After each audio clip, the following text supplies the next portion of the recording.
الله، طعمه جنان. ايه الحلاوه دي؟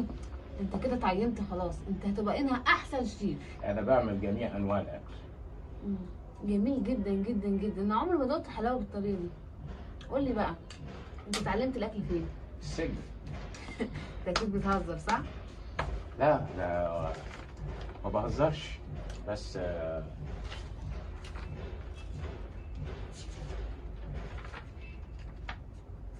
وعلمت ناس كتيرة جدا وفتحوا محلات.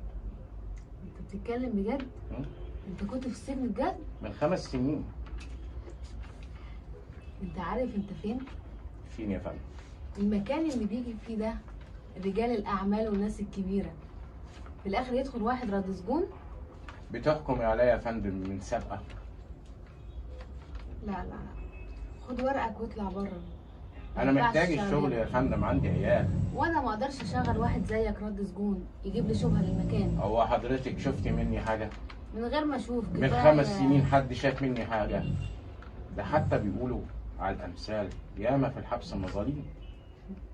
لا الكلام ده ما يلزمنيش، انا هنا اللي يدخلوا لي ناس الطب فقط، مش رد سجون زيكم. يا فندم كل كفايه، اتفضل.